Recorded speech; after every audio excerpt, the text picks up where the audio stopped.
Guys, tingnan niyo yung aso. Nalungkot. Nalungkot yung nanay. Kasi yung anak niya, dito nakalibing. Yan. Diyan ko inilibing. Nabanggaan. Yan. Ayun yung nanay niya. Pangatlong araw na yun dyan nakalibing. Ay, pangapat na pala. Yan.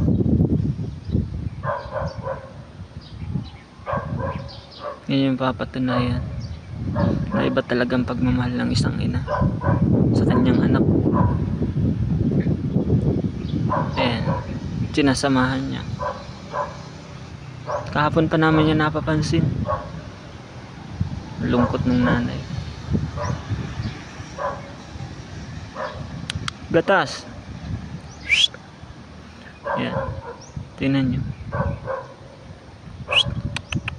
Tingnan niyo yung itsura niyo. Malungkot. Parang dadalamati din. Ayan. Bantay siya dyan sa puntod ng anak niya.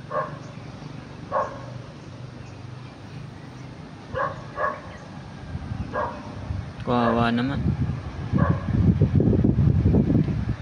Ayun. Tingnan niyo yung mukha niya. Masdan niya.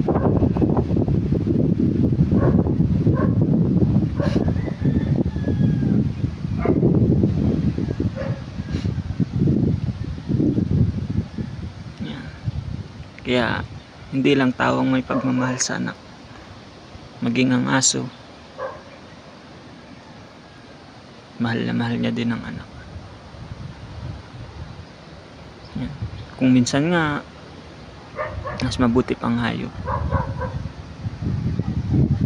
mas may pagmamahal sa kanyang anak, kagaya din sa ibang tao. Binigyan ng anak pero hindi pinahalagahan. Ayan.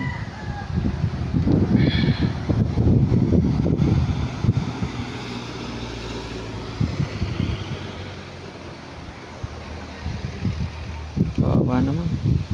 Ayan. Kanina pa yun dyan. Kahapon. Nananap niya.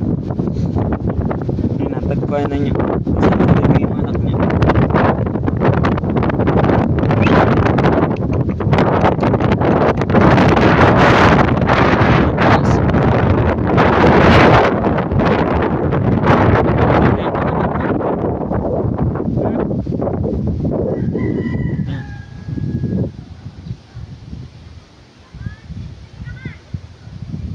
Sama-sama sa kalsada eh. Ayun, nabanggaan.